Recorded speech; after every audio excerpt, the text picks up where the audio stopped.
हाँ, अपने टॉपिक कौन सा चल रहा था?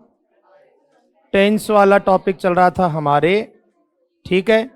और पहले तो एक बार 2 मिनट थोड़ा रिवाइज करके बता देता हूं और फिर अपन आगे बढ़ेंगे।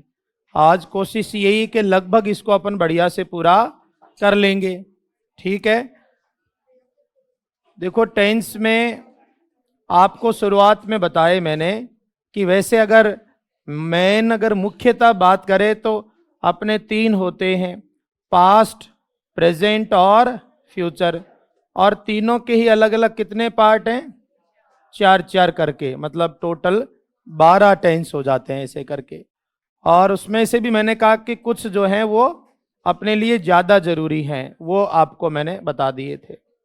उसके बाद देखो, जो टेंस हम लोग जिस पैटर्न से पढ़ रहे हैं, अगर ऐसा लगता हो कि ये चीज़ों में कुछ नया है, तो थोड़ा सा पहले के टाइम में अगर चलेंगे हम लोग, तो आपको जितने भी टेंस पढ़ाए गए, जैसे मान लो बच्चों की, अगर मैं आपको अभी क्लास में पढ़ा रहा हूं कौन सा टेंस, एक बात के लिए वैसे ही बता रहा हूं, मान लो स्कूल में मुझे पढ़ाना होता 7वीं क्लास को, ठीक है ना। वैसे तो खैर आजकल सबको बहुत अच्छा नॉलेज रहता ही है, पर अगर मुझे 7th क्लास में ये टेंस पढ़ाने हो कोई सा भी, तो हम लोग स्कूल में क्या करते, आप लोग भी जैसे पढ़ते आए हैं, तो एक तो हम टेंस कौन सा पढ़ रहे हैं, जैसे पास्ट इंडेफिनिट, तो हम क्या करते, एक तो ये रट लेते कि इसमें क्या तो हेल्पिंग वर्ब आती है और क्या मेन वर्ब आती है। जैसे पास्ट इंडेफिनिट का थोड़ा बहुत आपको याद हो, सिंपल में तो सेकंड फॉर्म आती है, और नेगेटिव इंटेरोगेटिव में डिड प्लस वर्ब की। तो देखो, हर टेंस की जो हेल्पिंग वर्ब और मेन वर्ब होती है, इसको कभी बदल नहीं सकते हैं, ना तो मैं बदल सकता हूं ना कोई और। ये तो सबकी वही है जो पहले थी, ये तो सबको याद होनी ही चाहिए।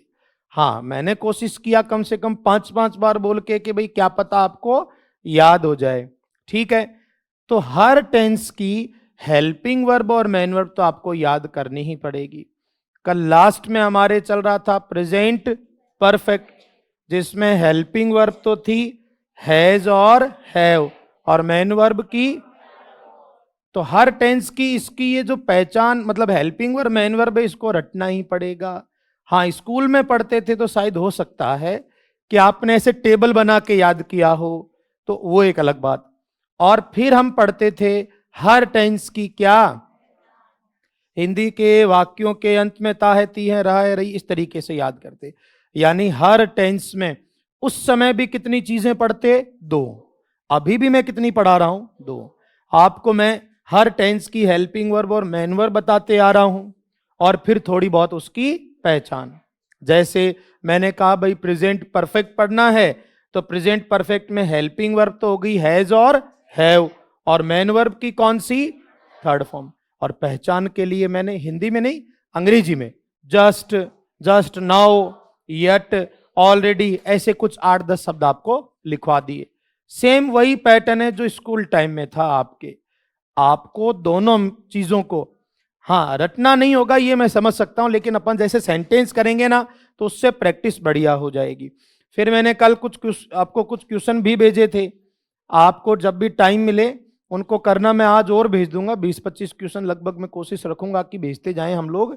आपके कोई डाउट वगैरह हो तो आप जो है उसको अलग से एक बार नोट कर लेना, मैं आराम से बता दूंगा, मुझे कोई भागदौड़ की जरूरत नहीं है।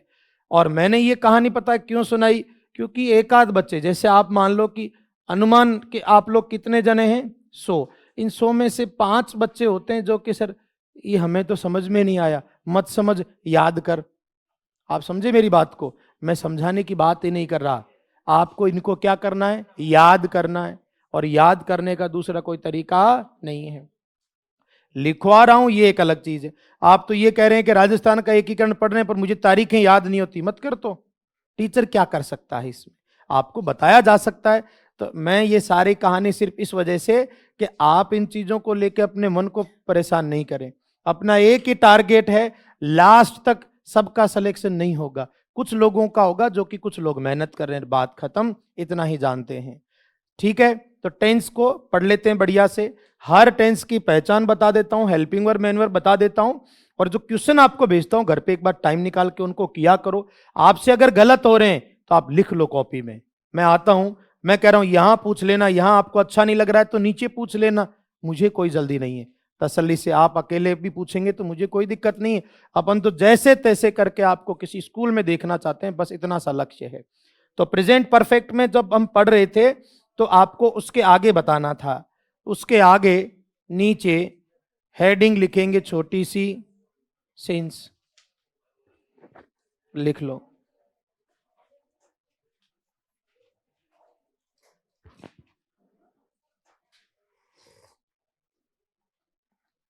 लिखेंगे सिंस। देखो सिंस के लिए पहले तो थोड़ा सा मैं आपको कुछ लिखवा देता हूं, फिर आगे बढ़ना, ठीक है? हाँ लिखें। देखो सिंस का हिंदी मीनिंग भी समझ लो। सिंस का हिंदी मीनिंग जानते हैं क्या होता है? हिंदी इस वजह से ताकि आपको यह भी पता होना चाहिए, क्या रहता है? जब से। सिंस का एक फॉर्मूला है, आपको बहुत लंबी लैंग्वेज नहीं लिखवा के एक फॉर्मूला है वो आपको याद करना है। पहले तो बोल देता हूं, जब भी सिंस के साथ कितने सेंटेंस हो? दो। आराम से सुनो, है ना? जब भी सिंस के साथ दो सेंटेंस हो, इतना तो पता लग ही जाएगा कि ये सिंस और कितने दो वाक्य हैं? दो। तो जब भी कभी सिंस के साथ दो सेंटेंस हो तो दोनों के टेंस फिक्स रहते हैं। सिंस के साथ जो जुड़ा हुआ होता है, अभी यहां भी बताऊंगा, पहले वर्बली बोल देता हूं। सिंस के साथ जो जुड़ा हुआ रहता है वो पास्ट इंडेफिनिट में होता है। वापस बोल देता हूं, सिंस के साथ जो जुड़ा हुआ होता है, सिंस के साथ जो जुड़ा हुआ होता है वो कौन से टेंस में होता है बच्चों? पास्ट। जो बच्चे पास्ट इंडेफिनिट को भूल गए हैं मैं बता देता हूं, पास्ट इंडेफिनिट यानी या तो वर्ब की, और या फिर कब कब आता है भाई? जब नेगेटिव इंटेरोगेटिव होता है तो ये, और सिंपल होता है तो ये।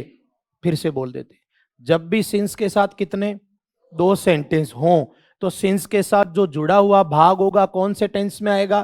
पास्ट इंडेफिनिट में। और जो बचा हुआ भाग होगा वो होगा प्रेजेंट। जो बच्चे प्रेजेंट परफेक्ट से नहीं समझ पा रहे हैं उनका सेंस होता बेटा हैज, हैव प्लस। ये फॉर्मूला लिख भी लो और इसको याद भी कर लो। पहले लिख लो इसको, फिर समझाता हूं मैं बढ़िया से।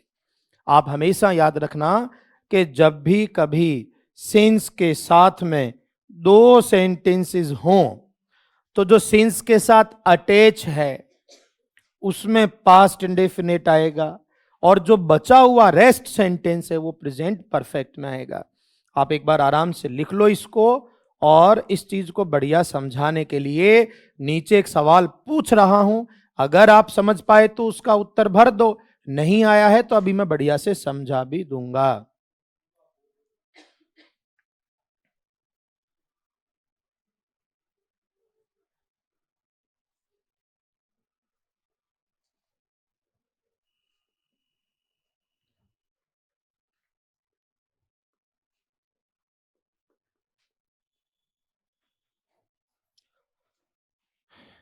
इधर तो आपको भरना है इस क्रिया का सही रूप, और इधर भरना है आपको इस क्रिया का सही रूप। आपसे अगर भर मतलब आप अगर कर पाते हैं तो कोशिश कर लीजिए, गलत सही की कोई चिंता नहीं। मैंने समझाया नहीं है, सिर्फ एक फॉर्मूला लिखा है, उस आधार पे एक सवाल दिया है। ऐसा है कि अगर आप पूरा लिखोगे तो वो उस चीज को मैंने शॉर्ट में लिखा, मैं पूरा बोल देता हूं एक बार ना, कि यदि सिंस के साथ दो सेंटेंस लिखे हों तो सिंस के साथ जुड़ा हुआ सेंटेंस पास्ट इंडेफिनिट में लिखा जाता है और बचा हुआ सेंटेंस प्रेजेंट परफेक्ट में लिखा जाता है। आप चाहे वैसे लिख लो और चाहे डायरेक्ट याद कर लो, जैसा आपको ठीक लगे। एक बार ये इसको अच्छे से देख लो आप, और ये कुछ लिखा हुआ है, देखें कर पाओ तो। ये सिर्फ समझाने के उद्देश्य से दिया है, आप कोशिश करना चाहें तो कर सकते हैं, कोई इसमें परेशान नहीं होना है आपको। पर हां, अगर आप कोशिश कर सकते हो तो करना प्लीज। यहां ये नीचे एक सेंटेंस दिया हुआ है। सिंस के साथ कितने सेंटेंस है बच्चों? दो। एक तो ये वाला है और एक यहां है। अपना क्या है फॉर्मेट कि सिंस के साथ चिपका हुआ कौन सा होता है? पास्ट इंडेफिनिट यानी वर्ब की।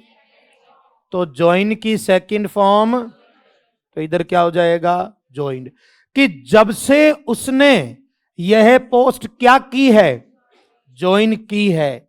उसने कोई रिश्वत नहीं ली है। ब्राइब मतलब रिश्वत। खैर, मैंने जो आपको कहा वो ये था, सिंस के साथ वाला पास्ट इंडेफिनिट में और बचा हुआ भाग किसमें आएगा बच्चों? Present perfect. प्रेजेंट परफेक्ट मतलब हैज हैव थर्ड फॉर्म। बताओ क्या होगा? Has not taken. थोड़ा थोड़ा समझ में आया होगा, आराम से लिख लो इसको। नहीं भी आया है तो मैं 3-4 बार समझा दूंगा, मुझे कोई दिक्कत नहीं है समझाने में। अपन बस थोड़ा याद रखना। हालांकि एग्जाम में दोनों तरफ नहीं पूछता है कभी भी। आपको या तो ये वाला भर के वो पूछेगा या उस मतलब एक चीज पूछी जाती है। तो एक सेंटेंस और है, मैं तो दोनों तरफ के इस वजह से पूछ रहा हूं ताकि आपको पूरी जानकारी रहे। एक सेंटेंस और है, अगर आप कर पाओ तो बढ़िया है, नहीं तो आप मैं फिर से बता दूंगा।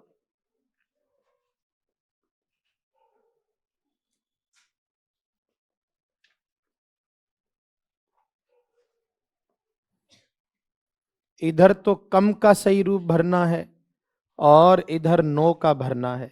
कोशिश करके देख लो, अगर आप भर पाओ तो याद कर लेना बच्चों पर अच्छे से कि जब भी कभी सिंस के साथ में दो सेंटेंस हो, एक नहीं, एक सेंटेंस होगा तब ये काम नहीं करेगा बच्चों, याद रहे। कब काम करेगा? जब सेंटेंस कितने हैं? दो। तो ऐसी स्थिति में सिंस के साथ जो अटैच है, जो चिपका हुआ है, वो पास्ट इंडेफिनिट में। पास्ट इंडेफिनिट का मतलब मैंने अच्छे से लिखा हुआ है। इस नो क्रिया की सेकंड फॉर्म थर्ड फॉर्म ध्यान है, नो, न्यू, नॉन। हालांकि आपको वहां इनमें नहीं उलझना है। क्यों? क्योंकि ऑप्शन में लिखा हुआ रहेगा अपने पास सारा। स्पेलिंग गलत है तो उसको लेके नाराज नहीं हुआ करो। एग्जाम में आपको स्पेलिंग लिखनी ही नहीं है, तो इसलिए इन चीजों को लेके दुखी नहीं हुआ करो।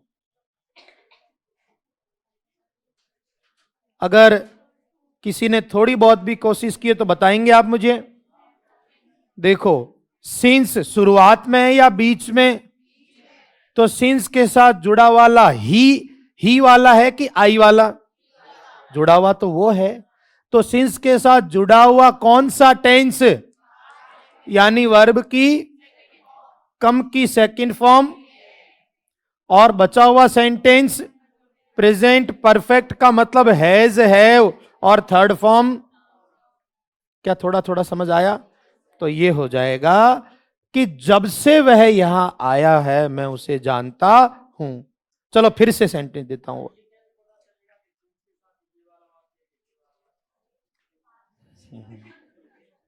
चलो बताता हूं। देखो बच्चों, आपको कैसे पता चला कि सिंस के साथ ये वाला है और सिंस के साथ ये वाला है? कैसे पता चला? क्योंकि सिंस के साथ चिपका हुआ है। ऐसा है, मेरी बात सुनो, सिंस के जो जस्ट बाद में आता है वही जुड़ा हुआ होता है। इधर सिंस के बाद ये है तो ये जुड़ा हुआ है, इधर सिंस के साथ ये है तो ये जुड़ा हुआ है।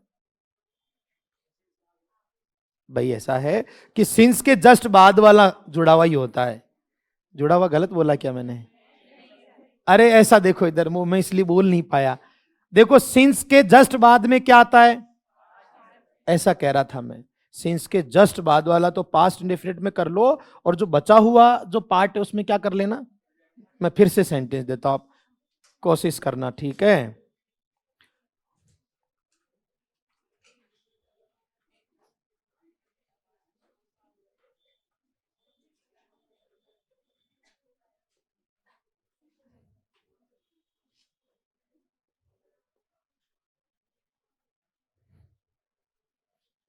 चलो देखते हैं इस बार ये आप समझ पाए कि नहीं, और आप भी देखो कि आपको पता चला कि नहीं किस सेंस के साथ जुड़ा हुआ कौन सा है।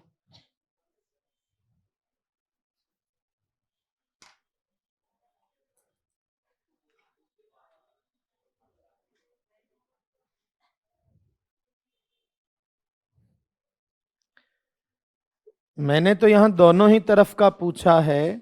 एग्जाम में आमतौर पर ऐसा नहीं आता है। एग्जाम में तो ऑप्शन भी रहते हैं। एक ऑप्शन वाला भी करवा दूंगा ताकि आपकी आत्मा को तो नहीं पर मन को संतुष्टि मिले।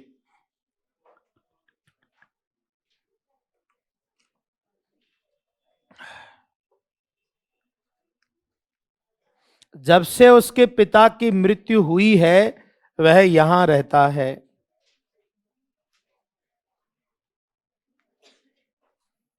बच्चों डाई की सेकंड थर्ड फॉर्म में डी लगता था, फिर डाइड हो जाता है। ठीक है, कोई तो किया होगा इनका आंसर। देखो सिंस के जस्ट बाद वाला ये किस में आएगा, तो सेकंड फॉर्म क्या लगाया, डाइड।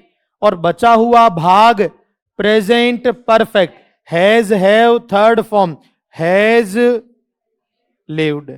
थोड़ा थोड़ा आया क्या, पूरा तो अभी भी नहीं आया होगा। नहीं कोई बात, एक वाक्य और लिख देते हैं भाई।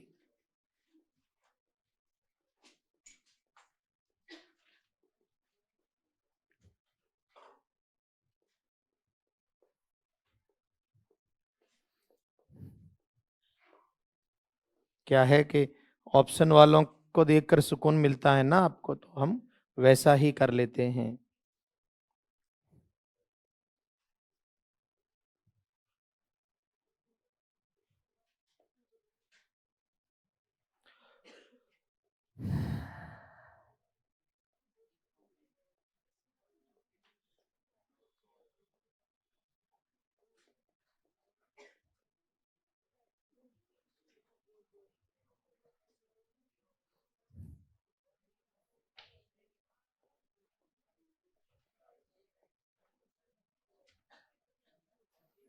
ये भी देख के नहीं आए तो कोई बात नहीं, और बताना पड़ेगा। और तो क्या है कि जब से उसका विवाह हुआ है वह यहां अध्ययन कराता है।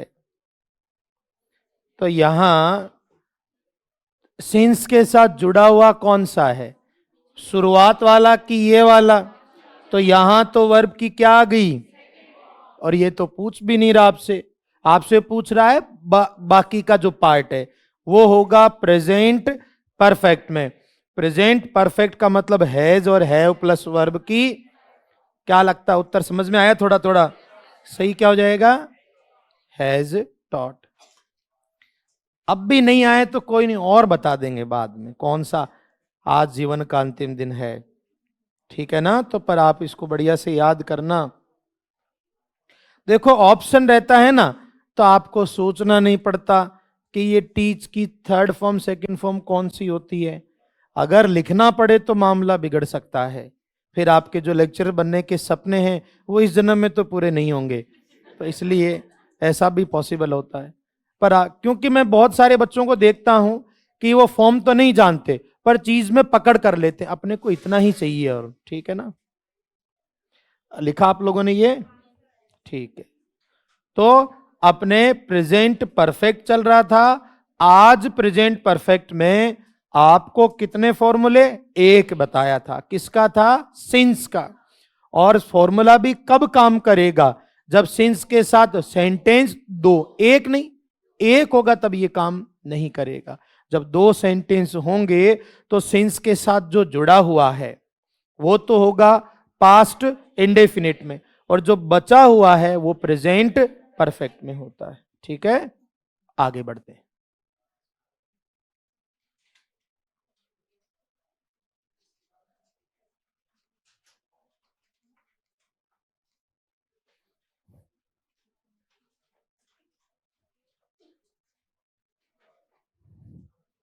आगे बढ़ेंगे। Present perfect continues.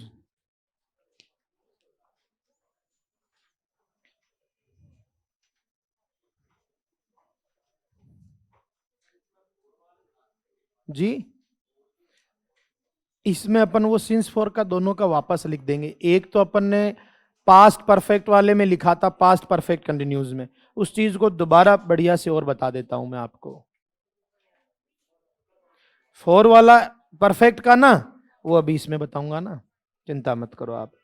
आपने ये लिख लिया क्या, देखो कोई बच्चा अगर अच्छे से थोड़ा बहुत ध्यान रखता हो, हमने अभी तक एक परफेक्ट कंटिन्यूस और भी पढ़ा था, पास्ट परफेक्ट कंटिन्यूस। आपको याद हो, उसमें हेल्पिंग वर्ब थी हैड बीन आईएनजी, मतलब वो तो पास्ट परफेक्ट कंटिन्यूस था और ये प्रेजेंट परफेक्ट कंटिन्यूस है, तो इसकी हेल्पिंग वर्ब क्या होगी?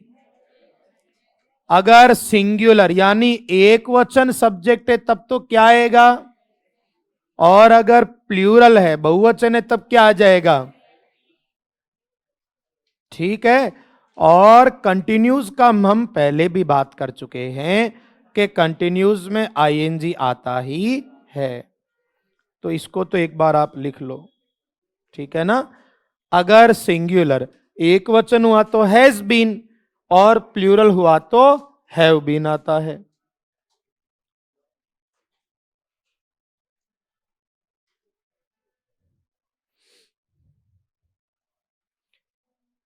इसको तो देखो ध्यान रखना पड़ेगा आपको, ठीक है ना। एक तो बच्चों याद रख लेना, परफेक्ट कंटिन्यूज में बीन आता ही आता है।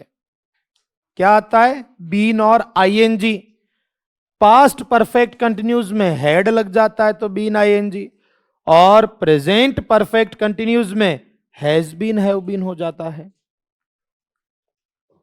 हाँ, अब यहां आपको जो इसके बारे में बताऊंगा, सेम वैसा का वैसा आपको पास्ट परफेक्ट कंटिन्यूज में भी लिखवा चुका, और उस समय भी मैंने कहा एक बार अपन और उस चीज को बढ़िया से पढ़ लेंगे। आप आए नहीं क्या? तो फिर जो आए थे वो कहाँ हैं?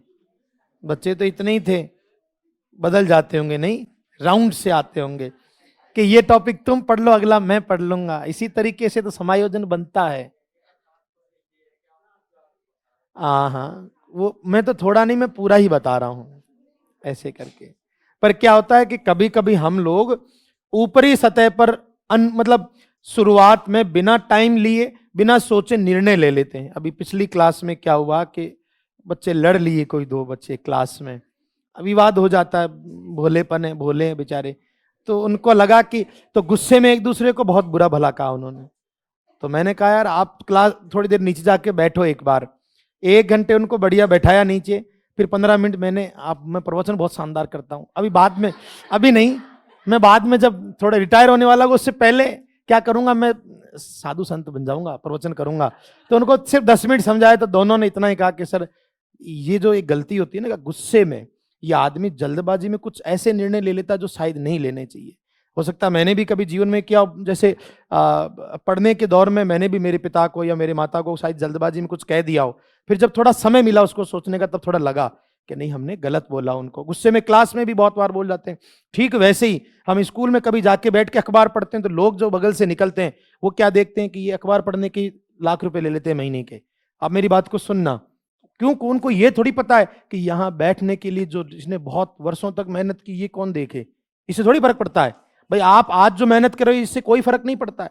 आप स्कूल में जाके बढ़िया मजे चल रहे हैं, लोग अरे यार ये तो फ्री फोकट की तनख्वाह ले रहे हैं, नहीं होता ऐसा।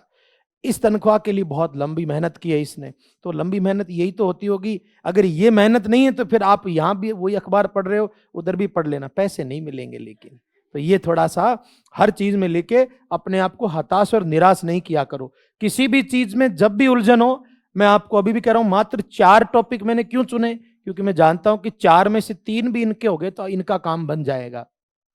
तो इन 4 टॉपिक को पूरी ईमानदारी से, active passive, direct indirect, tense और प्रीपोजिशन, इनमें कमी नहीं रखना। ये पूरे बहुत बढ़िया से पढ़ने, जितने सवाल हो उतने बढ़िया से करना।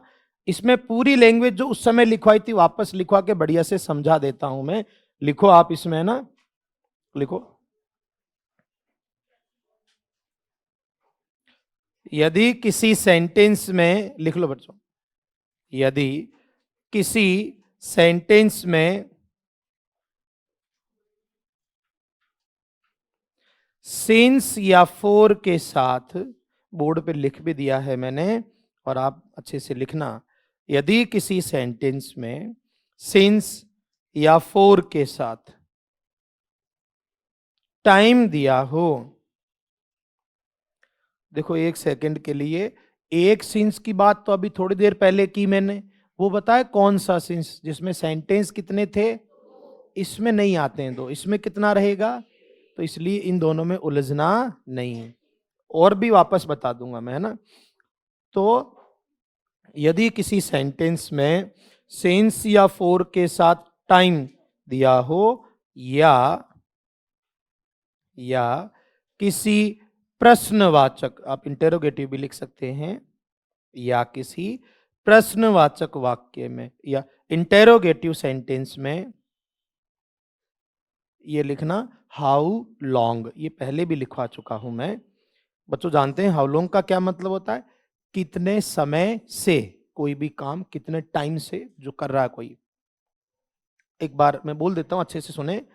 यदि किसी सेंटेंस में सिंस या फॉर के साथ टाइम दिया हो, या किसी इंटेरोगेटिव सेंटेंस में हाउ लॉन्ग लिखा हो, आपके ये हाउ लॉन्ग के आए थे 2 सवाल पिछले परीक्षाओं में, लिखा हो, तो ऐसे सेंटेंसेस को, हाउ लॉन्ग लिखा हो तो ऐसे वाक्यों, ऐसे सेंटेंसेस को 4 टेंसेस में लिखा जा सकता है।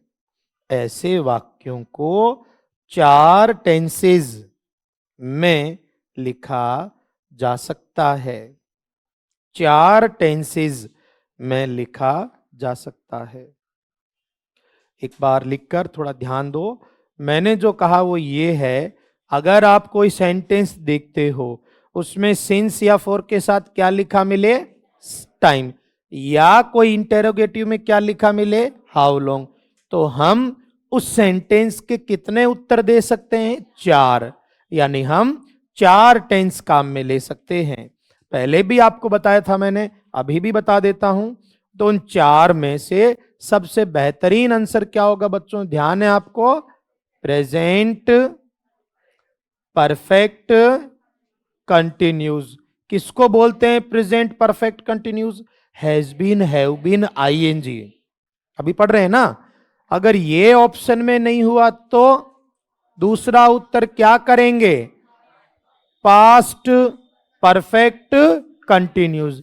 क्या मतलब होता है past perfect continuous, had been, ING. ये भी अगर ऑप्शन में नहीं है तो हमारा तीसरा उत्तर क्या होगा, ये प्रेजेंट परफेक्ट का मतलब हैज, हैव प्लस वर्ब की, और ये भी नहीं हुआ तो होगा पास्ट परफेक्ट, हेड और थर्ड फॉर्म। चारों में से एक ही रहता है ऑप्शन में ज्यादातर। एक बार लिख लो इनको, एक सेंटेंस बढ़िया से समझा के 1-2 सेंटेंस आपको मैं पूछ लूंगा। आपको हमेशा ध्यान रखना है कि परफेक्ट कंटिन्यूज बिना सिंस फॉर के या हाउ लॉन्ग के बिना कभी नहीं आता है। ये आएंगे तो ही आएगा, याद रख लेना आप लोग।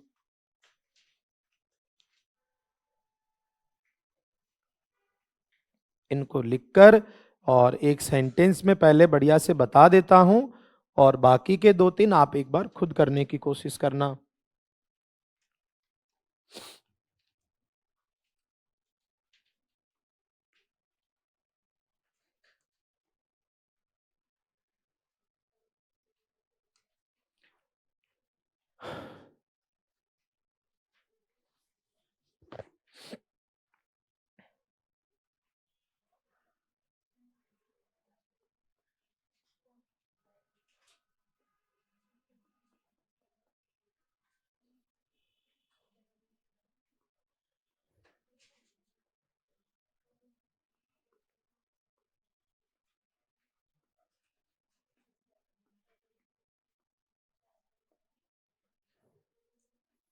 ये कोई एक सेंटेंस है, और इस सेंटेंस में आपको अगर कहा जाए कि प्ले का सही रूप लिखना है, तो आप एक बार संभावित आंसर बता दो। देखो यहां सिंस के साथ क्या दिया हुआ है, समय, सिंस मॉर्निंग। बच्चों इस पे वो वाला फॉर्मूला नहीं लगेगा, क्योंकि इसमें सेंटेंस कितना है, एक ही है ये। और वो फॉर्मूला कब लगता है, 2 के साथ, तो ये थोड़ा ध्यान रखना। तो इसके आंसर कितने हो सकते हैं? 4 हो सकते हैं।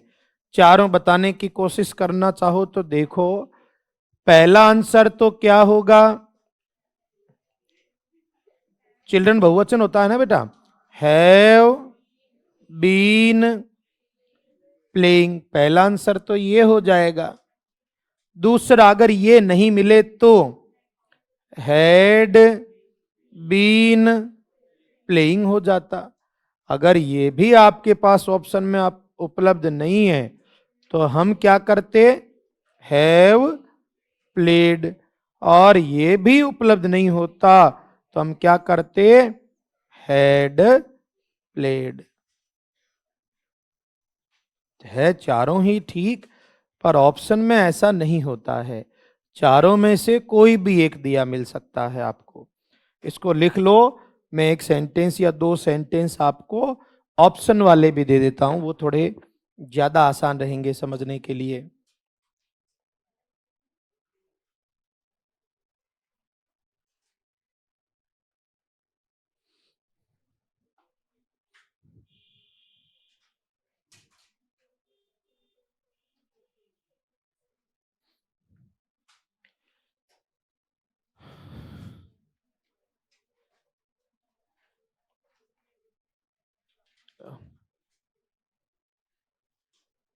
लिखा क्या आप लोगों ने?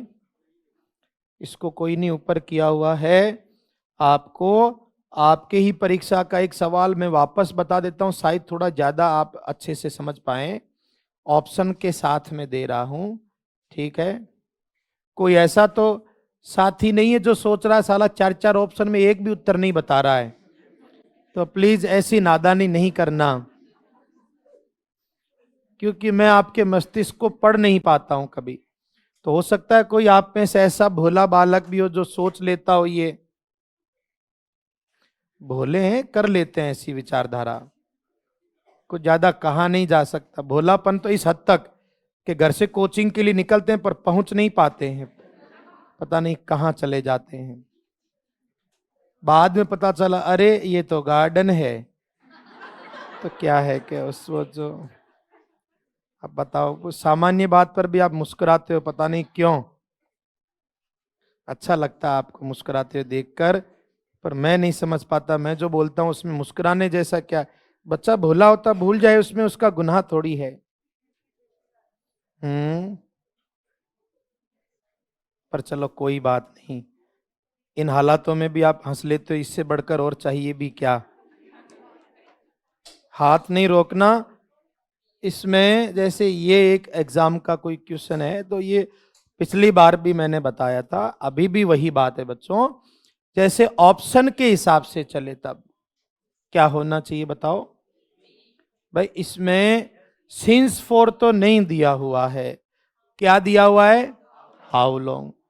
चाहे सिंस फॉर के साथ टाइम हो या इंटेरोगेटिव में हाउ लॉन्ग हो, देखो पहला तो कभी नहीं होगा। कौन सा टेंस है वैसे? ये प्रेजेंट कंटिन्यूस, इजारे माइजी, ये तो नहीं होगा। हालांकि अगर अपन इसका हिंदी में सेंस निकालें तो गलत नहीं जाता है कि भाई हिंदी में तो इसका भी मतलब क्या है?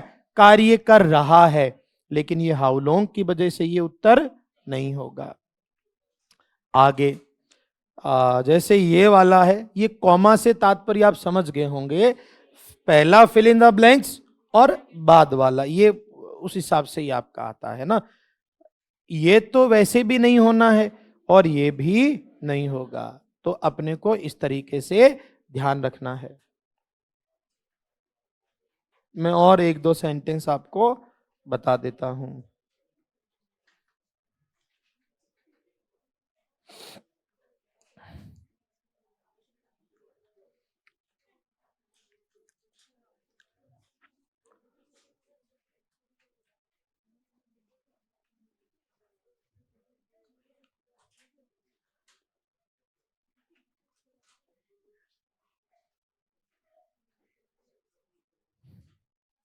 क्या हुआ? अजीब सी आवाजें क्यों आई?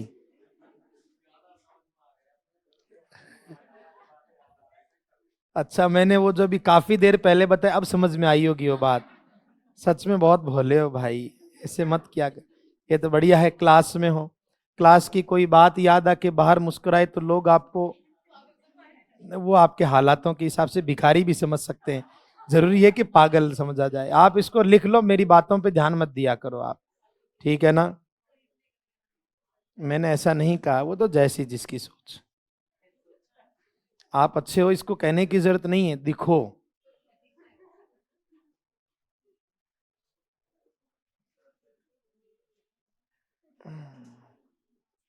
अब बस जैसा भी है, पर हाथों को नहीं रोकना, मैं पीछे रह जाएंगे फिर हम।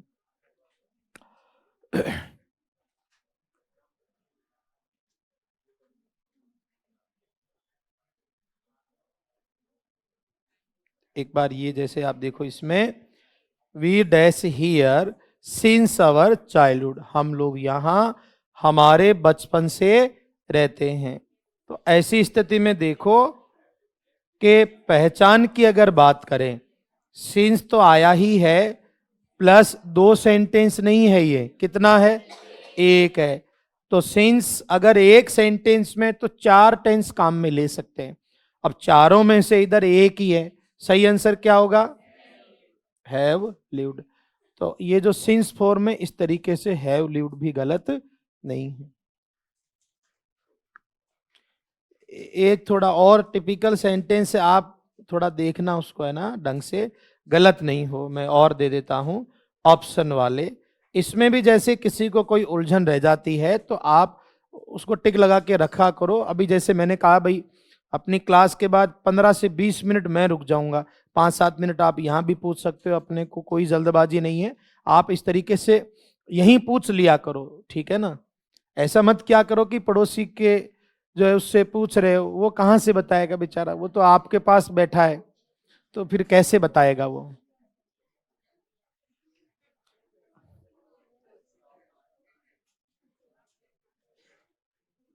और मेरी बातों को नकारात्मक भाव से ही मत लिया करो, मैं पॉजिटिव सेंस में कहता हूं, आप उल्टे ले जाते हो। और अपने हाथों को नहीं रोकना, ये फिर से बोल देता हूं, मेरे हाथ नहीं रुक रहे हैं, तो आप भी, है ना, ये चीजें अलग है, आप लिखते जाओ बस।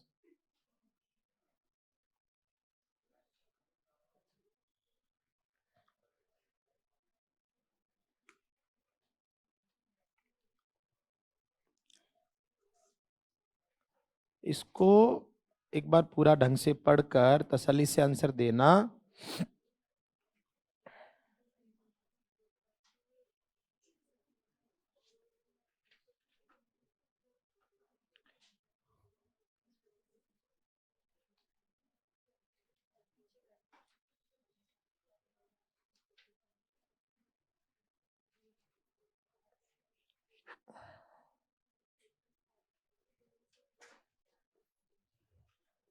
अब हम तो क्या है कि सुबह क्लास में घुसते हैं 5-6 बजे, तब भी अंधेरा होता है, और 8 बजे क्लास छोड़ते हैं तब भी अंधेरा रहता है। हालांकि जीवन में अंधेरा नहीं है, वैसे अंधेरा रहता है। चलो इसको लिख लो आप। हम्म, थोड़ा सा एक मतलब चीज है जो जिसकी वजह से आंसर बदल सकता है, तो पहले अच्छे से देखो इसको, फिर देखना ना कि आंसर क्या होगा। थोड़ा चेंज है, इस वजह से मैंने दिया भी नहीं, का कोई पॉसिबिलिटी हो सकती है कि इस तरह का कोई वाक्य भी आ जाए।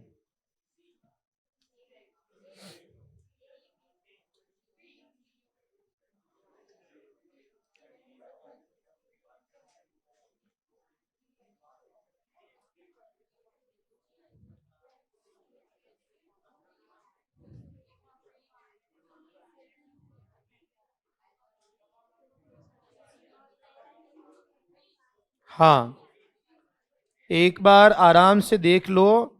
देखो आपने अपना आंसर लगा लिया, बस फिर कोई दिक्कत नहीं है।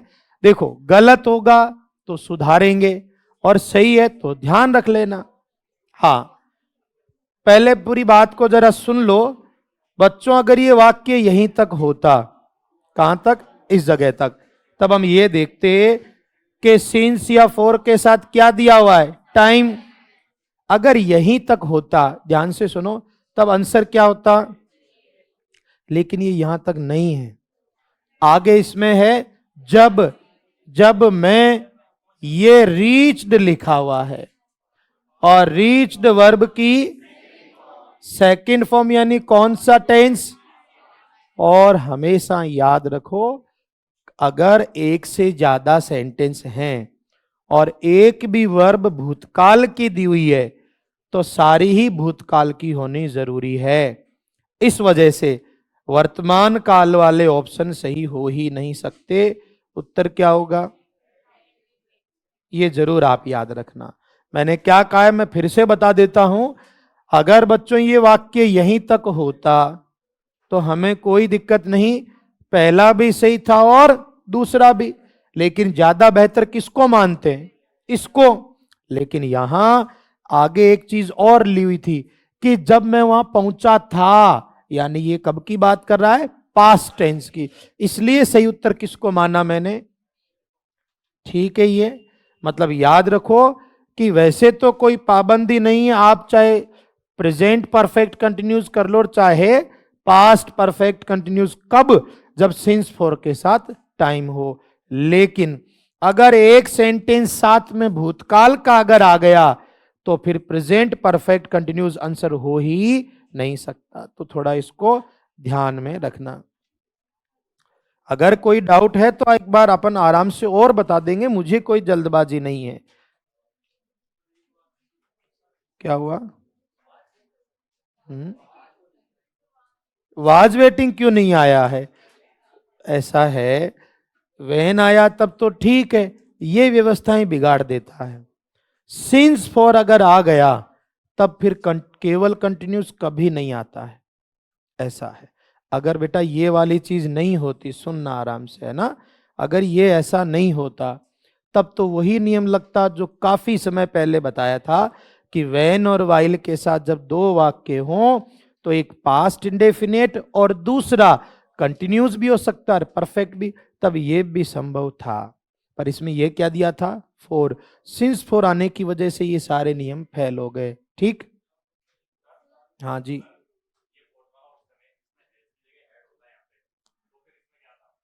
आपसे ज्यादा चालाक था इसलिए नहीं लिखा मैंने, फिर दोनों उत्तर सही हो जाते। भाई समझे बेटा मेरी बात को, ये भी ठीक था और फिर ये भी ठीक था, पर ऐसा पॉसिबल नहीं है, ऑप्शन नहीं देते हैं बेटा, क्योंकि हेड बिन वेटिंग भी ठीक है और हेड वेटेड भी ठीक रहता है, ऐसा ऑप्शन नहीं आता है। आप आराम से, भाई अपन क्या करते हैं, आपको ज्यादातर मैं पिछले पेपर्स के क्वेश्चन करने की सलाह इस वजह से देता हूं क्योंकि हमें ऑप्शन के हिसाब से चलना होता है। ऑप्शन का नॉलेज कब होगा, आप ऑप्शन वाले सवाल करेंगे ना तो अपन समझ पाएंगे कि ऑप्शन लगभग इस तरीके से आते हैं कि उत्तर एक ही हो। जैसे अभी अपन ने लिखा कि सिंस फॉर के साथ टाइम हो तो कितने उत्तर हो सकते हैं, फिर भी वो चारों कभी नहीं देता ऑप्शन में, कितने देगा चार में से, वो इस वजह से क्योंकि कल को मान लो आप ऑब्जेक्शन लगा दें तो दिक्कत आ जाती है, इस वजह से ये थोड़ा ध्यान रखने वाला है। ठीक है, ये जैसे ये वाला जो सवाल है ना भाई, ये अभी अपन ने लिखा था ना ये वाला, ये आपके क्वेश्चन यही तो आया था। तो इस क्वेश्चन में देखो इसने कोई भी ऑप्शन ऐसा नहीं दिया जिसमें ये उलझ रहा हो। क्यों? क्योंकि इसने यहां क्या लिखा हुआ है, हाउ लॉन्ग है, तो कंफ्यूजन की जरूरत नहीं है, उत्तर एक ही आ गया। ऐसे मतलब कभी भी ऐसे ऑप्शन नहीं देता है जिसमें दुविधा हो। अगर ऐसा होता है तो देखो उनको भी जवाब देना भारी पड़ता है ना।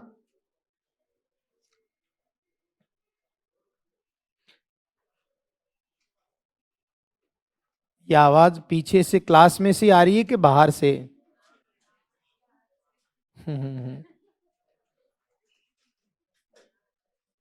अच्छी बात है, लिख लो आगे, है ना। फ्यूचर इंडेफिनेट,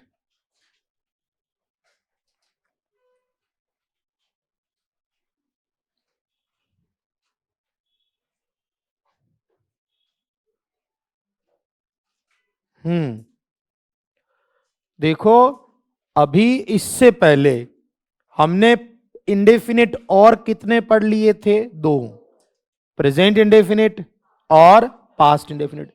और अभी भी वही बात कि पूरे 12 में से जो प्रेजेंट इंडेफिनिट और पास्ट इंडेफिनिट है इनमें सिंपल सेंटेंस अलग तरीके से लिखते हैं और नेगेटिव इंट्रोगेटिव अलग, इसमें ऐसा कोई विवाद नहीं है। तो बताओ चलो फ्यूचर इंडेफिनिट की हेल्पिंग वर्ब क्या रहती है? एक तो क्या रहता है? सेल। और एक क्या रहता है? विल। सेल तो किसके साथ है? आई और या फिर वी। और बाकी सब्जेक्ट्स के साथ क्या आता है? अपन विल लिखते हैं। और बच्चों मेन वर्ब के बारे में बताओ जरा। देखो, विल और सेल दोनों मॉडल हैं, और हमेशा याद रखो कि मॉडल के जस्ट अगला शब्द फर्स्ट फॉर्म होना जरूरी है। तो इनके आगे जो मेन वर्ब होगी वो क्या होगी? फर्स्ट फॉर्म में। एक बार इतना सा लिखो, फिर थोड़ा और आपको कुछ चीज नई बताता हूं मैं।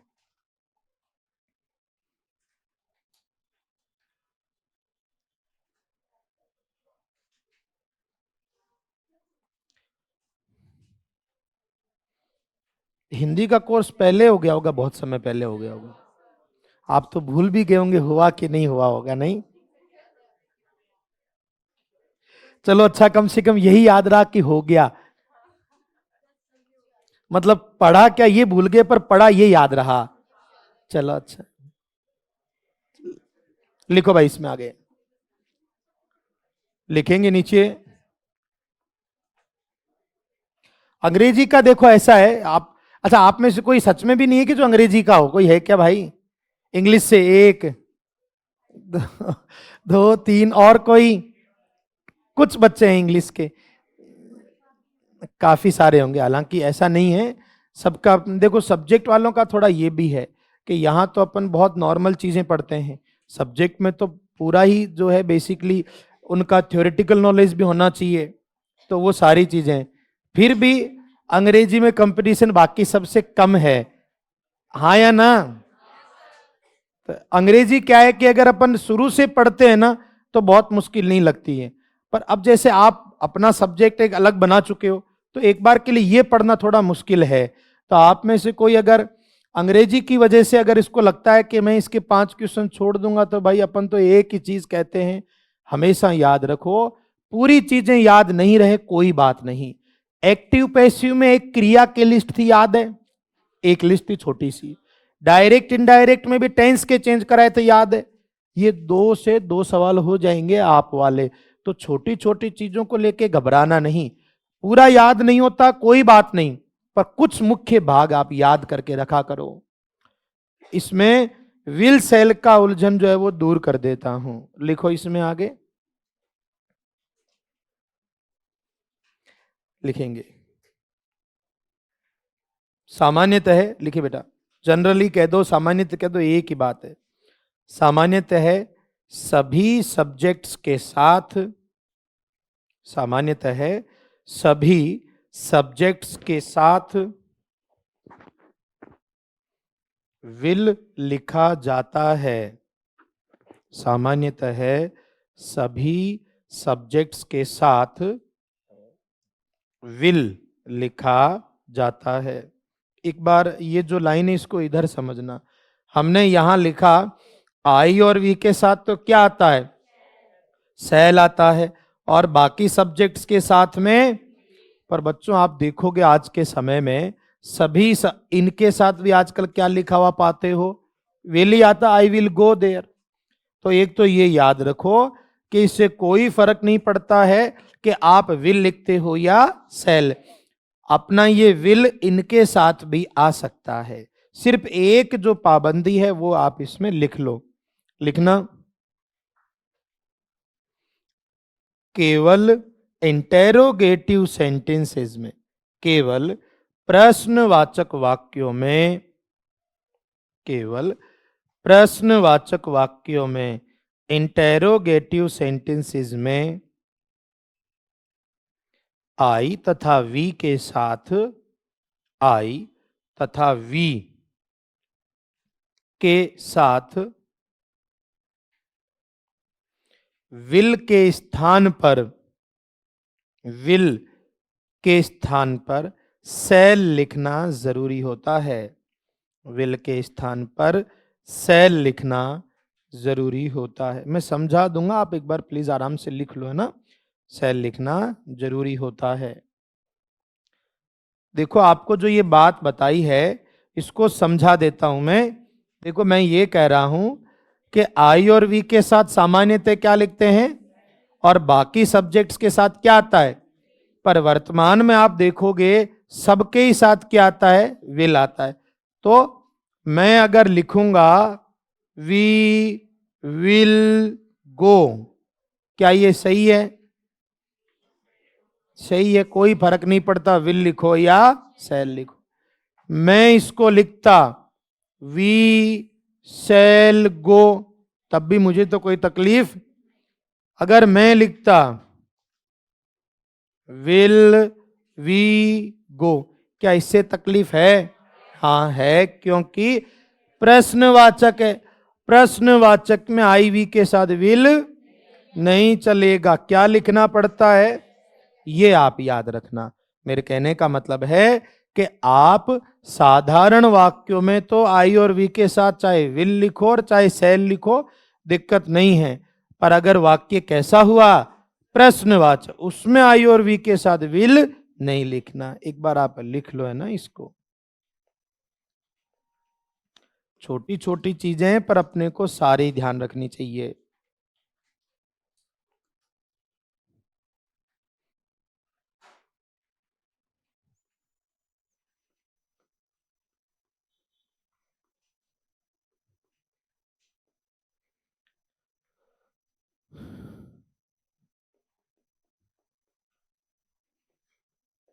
ये 4 वाक्य लिख देता हूं। ये वाले तो लिखने की आवश्यकता नहीं, सिर्फ एक रिपीटेशन के लिए ही कि क्या लगता है इसमें कौन सा सही है और कौन सा गलत है। उधर वाले लिख लो सारे, क्या करोगे लिख के।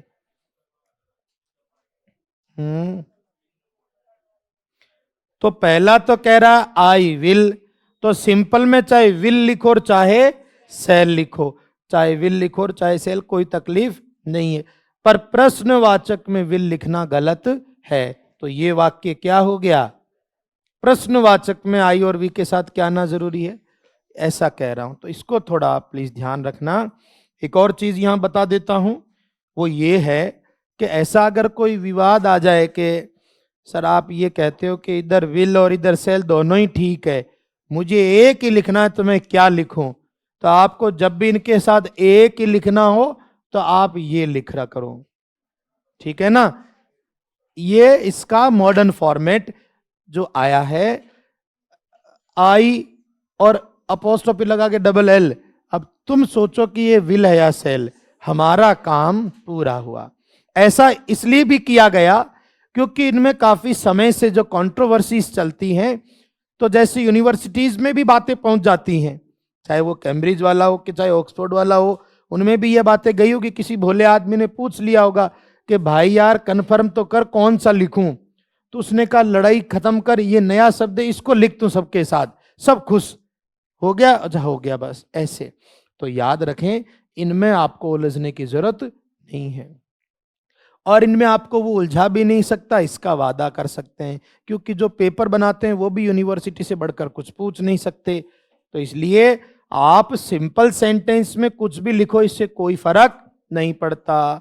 फर्क पड़ता है अगर प्रश्नवाचक है तब आई वी के साथ फिर क्या लिखना, सेल। ये थोड़ा थोड़ा समझ आया क्या? अब आगे बढ़ते हैं। अब बात आती है पहचान की, तो इसकी पहचान लिखो भाई आप लोग। अभी तक तो हेल्पिंग वर्ब मेन वर्ब बताई है मैंने, पहचान के लिए लिखो टुमारो। वैसे टुमारो में एम डबल आते हैं कि सिंगल आता है? बताओ, आप सोचते हो इन चीजों को, बढ़िया है। तो टुमारो का क्या सेंस हो गया, आने वाला, कल। यस्टरडे कौन से टेंस का था, पास्ट इंडेफिनिट का। यस्टरडे तो था पास्ट इंडेफिनिट का, और टुमारो है फ्यूचर इंडेफिनिट का। फ्यूचर इंडेफिनिट का मतलब होता है विल सेल वर्ब की फर्स्ट फॉर्म।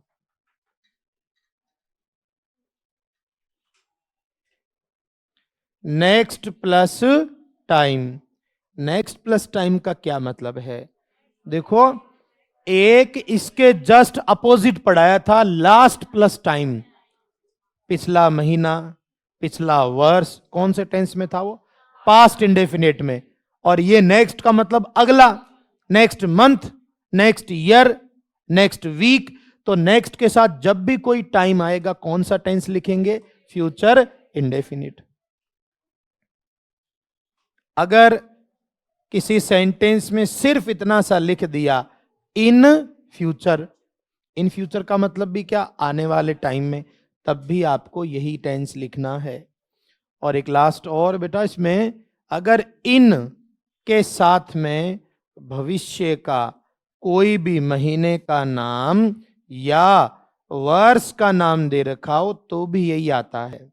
आपको ध्यान हो, मैंने पास्ट इंडेफिनिट में तो बताया था इनके साथ पुराना वर्ष 2020, 2010, और फ्यूचर इंडेफिनिट में 2024, 25 ऐसे। मैं एग्जाम्पल भी बता दूंगा, एक बार आप लिख लो इनको। तो बहुत ज्यादा शब्द नहीं, 3-4 ही हैं। अब अगर आप इनको रटने की कोशिश करते हो तो उससे ज्यादा बेहतर है, इनकी मीनिंग तो जानते ही हैं, तो उसको उस तरीके से करेंगे तो याद रह जाएगा।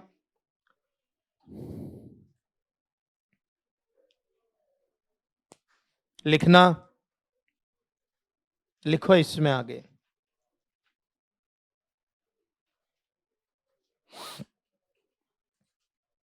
फ्यूचर इंडेफिनिट टेंस, एक छोटी सी लाइन और जरूर आप इसमें मेंशन कर दो।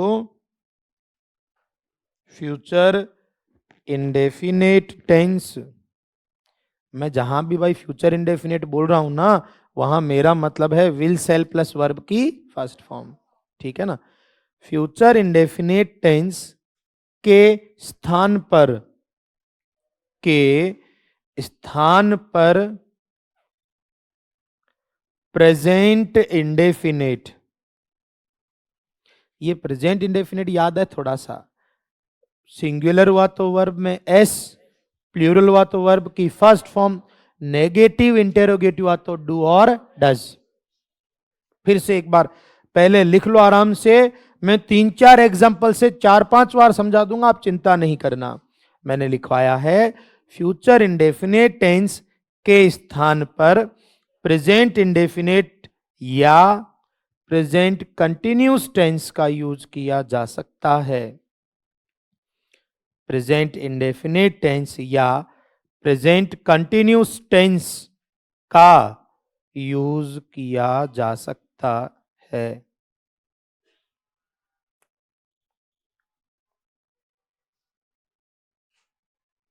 का यूज किया जा सकता है। एक बार लिख लो फिर बात करते हैं।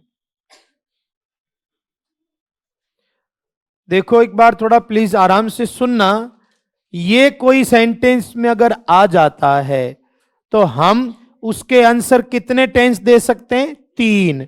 सबसे बढ़िया फ्यूचर इंडेफिनिट, ये नहीं है तो प्रेजेंट इंडेफिनिट, ये नहीं है तो प्रेजेंट कंटिन्यूज। मैं एक उदाहरण से कोशिश करता हूं समझाने की, फिर 1-2 आपसे पूछ भी लूंगा, ध्यान रहेगा। मान लीजिए मैंने ये कोई वाक्य लिखा है,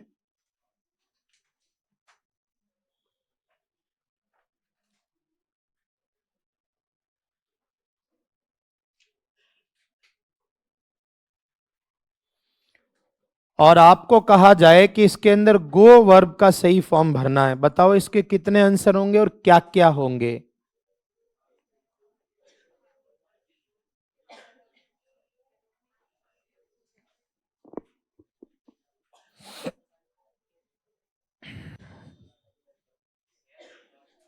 देखो सबसे पहले तो पहचान के लिए इसमें क्या है? नेक्स्ट के साथ में समय, जब भी नेक्स्ट के साथ टाइम होगा हमारा सबसे सुंदर आंसर होगा फ्यूचर इंडेफिनिट। तो सबसे पहला आंसर क्या होगा? आप चाहे विल गो लिख लो और चाहे कोई बात नहीं, उसके लिए चिंता मत करो। ये प्राथमिकता कितने नंबर पर है? 1। अगर बाई चांस ऑप्शन में ये नहीं रहा तो दूसरा आंसर प्रेजेंट इंडेफिनिट, आई को बहुवचन मानते हैं तो फर्स्ट फॉर्म क्या है? ये हो जाएगा। अगर ये भी ऑप्शन नहीं है तो प्रेजेंट कंटिन्यूज इजआरएम आईएनजी क्या हो जाएगा? ये तीनों सही हैं। ऑप्शन में जो मिले उसको सही कर लो, कोई प्रॉब्लम नहीं है। एक बार लिख लो, मैं और बढ़िया से समझाने की कोशिश करता हूं। ज्यादातर ऐसा रहेगा कि तीनों ऑप्शन एक साथ नहीं दिए जाते हैं, तीनों में से कोई सा भी दे दिया जाता है।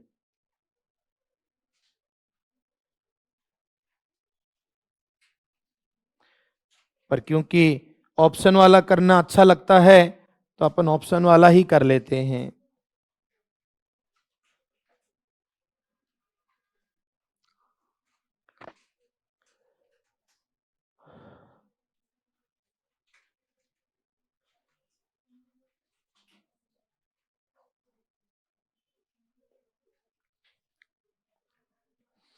कई बच्चे तो ऐसे जो शुरू में के सर हम तो अंग्रेजी में टिकने ही वाले नहीं थे, पता नहीं कैसे टिक गए इतने दिनों तक। पर अच्छा है कि आप लोग मेहनत करते हो तो रिजल्ट भी मिलेगा। थोड़ा समय लग सकता है कोई चीज में, पर जीवन में जो भी कार्य किया है व्यर्थ कभी नहीं जाएगा, उसका इनाम जरूर मिलेगा। अच्छे कार्यों का भी और बुरे कार्यों का तो 100% मिलेगा। ऐसा मैं नहीं कहता हूं, लोग कहते हैं, मैं तो सुनता हूं सिर्फ। आप भी सुना करो बातें। तो ये एक सिंपल सा सेंटेंस है। परीक्षा में इस तरीके से एक आमतौर पर वाक्य आता है। आपको क्या लगता है कि उत्तर क्या होगा? भाई पहचान के लिए क्या लिखा हुआ है? टुमारो। तो टुमारो हो तो तीन टेंस हो सकते हैं। पहला फ्यूचर इंडेफिनिट जो कि मुझे ऑप्शन में नजर नहीं आया। दूसरा प्रेजेंट इंडे, भाई पहला उत्तर तो होता बेटा इसका क्या? विल कम, पर ये तो है ही नहीं। दूसरा होता एक वचन है इस वजह से कम नहीं, कम्स, सिंगुलर है ना भाई। ये नहीं है तो तीसरा ऑप्शन उत्तर प्रेजेंट कंटिन्यूस क्या हो जाएगा? Is coming. तो इस तरीके से आप ध्यान रखो। अभी ये जो पेपर आया था 2-4 दिन पहले, उसमें लिखा हुआ था यही वाक्य, ही इज कमिंग हियर, नहीं सी था पता नहीं, सी इज कमिंग हियर टुमारो। तो बच्चों ने सोचा कि टुमारो की वजह से फ्यूचर होगा। अरे ऐसा नहीं है भाई, आपको जब इजारे में आईएनजी दे दिया तो साफ है प्रेजेंट कंटिन्यूस है। ऐसा तो इस आधार पर अगर मैं एक वाक्य लिखूं कि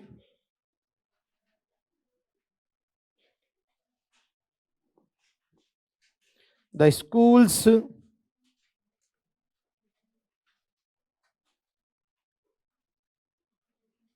तारीख क्या है यार, वो 7 जनवरी, 6 जनवरी,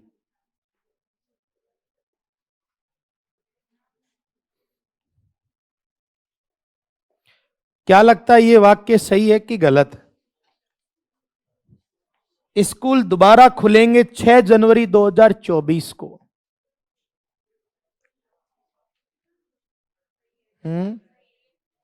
तो देखो बिल्कुल ये वाला बिल्कुल करेक्ट है।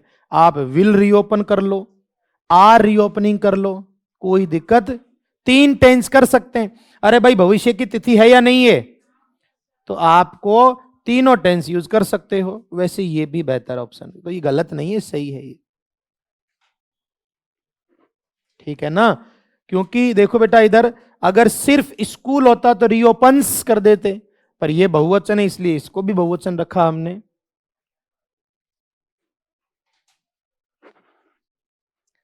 क्या लिख लिया क्या?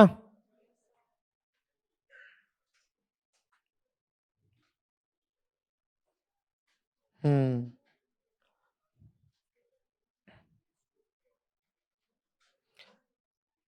अरे ये तो किसी का ठीक हुआ था क्या? तो भी ठीक ही है, क्या घाटा है इसमें। तो ये थोड़ा सा हुआ। अब देखो टेंस तो मैंने तो बताए थे आपको प्रेजेंट और पास्ट के ही आते हैं, पर फ्यूचर भी संभावित है इसलिए ये भी मैंने बता दिया है। टेंस तो हो गया। एक टेंस के साथ में 4 फॉर्मूले भी चलते हैं, वो भी बता देता हूं। जिनको लगता है कि अपने काम के नहीं है तो गेट खुला ही है। मैं तो पूरा पढ़ाऊंगा ही भाई, मैं अपने आप काम को तो बेईमान क्यों कहूं। मैं कल को ये नहीं कहूंगा पेपर जब आएगा कि भाई मैंने नहीं बताया था, मैं तो बताऊंगा। क्योंकि चीजों को आसान और मुश्किल देख के नहीं कराता हूं मैं। अगर मुझे आपको सच में मुस्कुराना होता ना कि आपकी हंसी चाहिए, तो मैं आपको आर्टिकल पढ़ा के पहली क्लास के बच्चों से मैं याद करवा देता हूं, तो आप तो बहुत ठीक हो उनसे। तो मैं वो टॉपिक भी पढ़ा सकता था जो आसान तो बहुत हैं पर काम के ज्यादा नहीं है। तो इस वजह से अगर मुश्किल पढ़े हैं तो उसका फायदा भी मिलेगा। अभी टेंस के जैसे ही हैं वो। तो अंग्रेजी में 4 फॉर्मूले भी हैं जो आपको ध्यान होने चाहिए। तो फॉर्मूला संख्या 1 लिखो, नंबर 1। 4 फॉर्मूले भी हैं, टेंस के ही हैं। आपको क्या याद रखना है वो मैं बता दूंगा, पूरी कहानी से अपने को कोई लेना देना नहीं है। फ्यूचर के जो आगे वाले हैं वो इनमें शामिल हैं। मतलब आपको जो और उसके अलावा जो जानकारी जरूरी है ना वो इसमें हो जाएगी। नमस्ते। अभी क्लास थोड़ी देर और है। अरे इसमें क्या क्लास है ना हिस्ट्री सब्जेक्ट की। आप में से हिस्ट्री का कोई नहीं है, आपकी यही है ना क्लास। तो इस वजह से वो आ गए होंगे, तो आप उनको कह देना। चलो लिखो इसमें आगे क्या लिखो, पहले लिख लो। और लिखते समय ज्यादा सोचना भी नहीं है, क्योंकि आपका मस्तिष्क एक ही काम कर सकता है एक समय पर। अच्छा काम करना तो एक ही हो पाएगा। तो कितने फॉर्मूले हैं? 4। मैं लिखवा रहा हूं पहला, बोर्ड पे देखो। अगर कभी आपको क्या दिख जाए, इफ, क्या दिखे? इफ। और इफ के साथ एक चीज और दिख जाए, हेड और वर्ब की कौन सी, तो दूसरा भाग है। वैसे ये मैं सूत्र बता रहा हूं, 4 फॉर्मूले हैं। आपको पहला बताऊंगा तब थोड़ा नया नया लगेगा, बाकी तो आपको लगेगा अब याद हो जाएगा। तो एक बार शुरुआत में कोई चीज जरूर थोड़ी मुश्किल लगती है। फॉर्मूला संख्या 1 लिख लो, ये पहला सूत्र। कैसे तो याद रखना है और कैसे काम आएगा वो मैं बताऊंगा, आपको नहीं सोचना इस बारे में कुछ भी। इसको याद ऐसे करना बच्चों कि जब भी कभी इफ के साथ वाले भाग में हेड और थर्ड फॉर्म दिखे, तो अगले भाग में इन तीनों में से कोई भी आ सकता है, आगे हैव और वर्ब की थर्ड फॉर्म लिखी जाएगी। और ये काम कैसे आता है, इसके सवाल कैसे आते हैं, तो एक छोटा सा उदाहरण मैं बता देता हूं। जैसे इसका एक एग्जाम्पल ये है।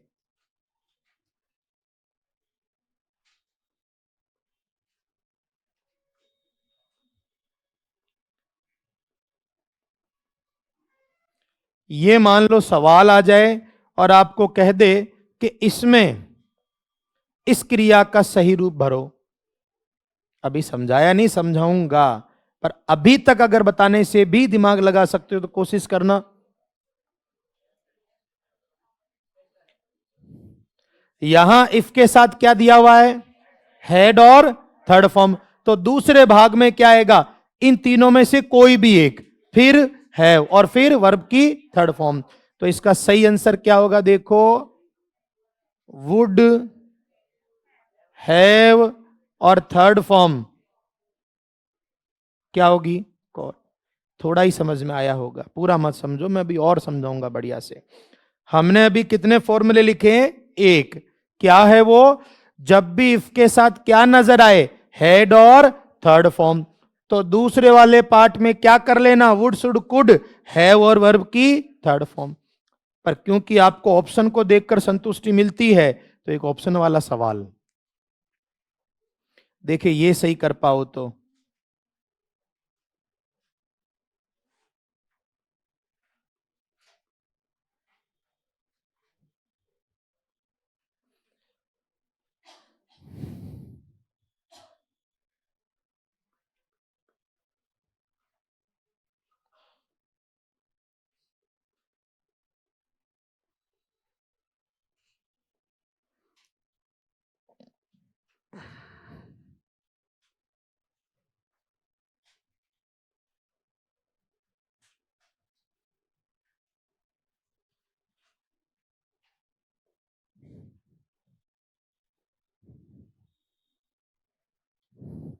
लगभग इस तरीके से आते हैं क्वेश्चन। एक बार आप देख लो, लिख भी लो, आपको लगे कि मैं सही उत्तर कर सकता हूं तो करके देख लो।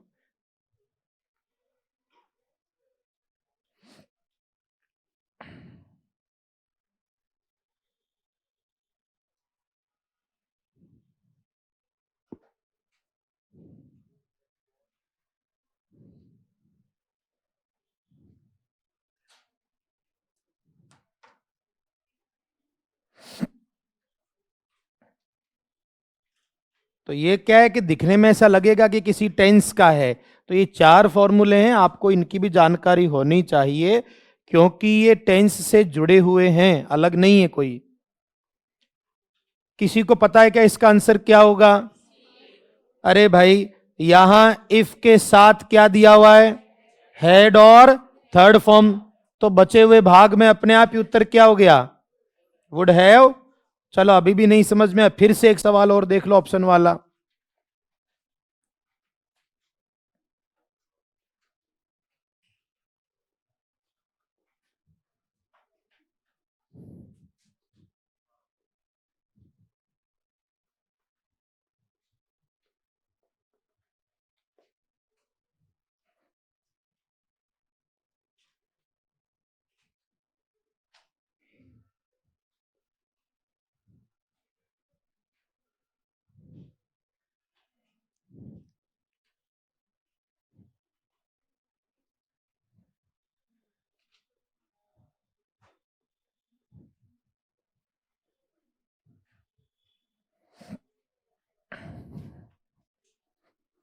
Comes, came, has come, had come. मान लो ये सवाल आ जाए तब उत्तर क्या होगा? अरे फॉर्मूला तो एक ही है, वो तो बदलेगा नहीं।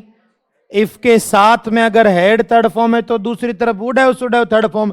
और अगर दूसरी तरफ would have, should have, third form है तो इफ के साथ हेड और थर्ड फॉर्म, बात खत्म। तो उत्तर क्या हो जाएगा? थोड़ा थोड़ा समझ में आया क्या? भाई हमने कितने फॉर्मूले लिखे हैं? सिर्फ एक। वो क्या है? अगर इफ के साथ हेड और थर्ड फॉर्म हो तो दूसरी तरफ क्या? वुड, शुड, कुड, हैव और थर्ड फॉर्म। अगला और आज के लिए आखिरी वाक्य, कल फिर इसको तो थोड़ा सा रह गया है, कल उसको बढ़िया से पूरा कर देंगे। जिनको जल्दी है उनका कोर्स तो हो ही चुका है, भाई उनको तो कोई वैसे भी कोई सेंस नहीं है ना।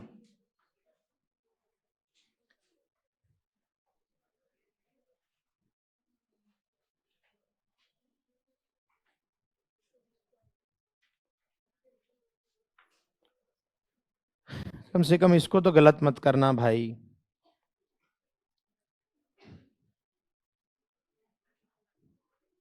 इनमें तो मेरे हिसाब से वो भी गलत नहीं करेंगे जो 5वीं 6वीं में पढ़ रहे हैं, वो भी ठीक ठाक कर पाएंगे, इतनी बुरी स्थिति नहीं रहेगी। हालांकि आप उनसे ज्यादा होशियार तो हैं, ऐसा आपको लगता है। चलो लिखो इसको। तो इन 3 में से कौन सा आंसर सही होगा? भाई अब जब इधर इफ के साथ क्या लिखा हुआ है? हेड और थर्ड फॉर्म, तो दूसरी तरफ क्या हो जाएगा? तो थोड़ा थोड़ा याद हुआ क्या? हमने कितने फॉर्मूले याद किए? एक। वो क्या? कि इफ के साथ अगर क्या है? हेड और थर्ड फॉर्म, तो दूसरी तरफ क्या हो जाएगा? Would, should, could, have plus verb की थर्ड फॉर्म। देख लो, फिर भी अगर कोई उलझन रह जाती है तो पूछ लेना, अभी पूछ लेना अपने, कोई जरूरी नहीं कि कल पूछो। और आपको लगे कि नहीं थोड़ा घर पे समय को एक बार पढ़ कर आएंगे तो आप कल पूछ सकते हो। लिख लो इनको, फिर थोड़ी वर्ड मीनिंग लिख लेते हैं, फिर अगली क्लास भी है इधर सर की।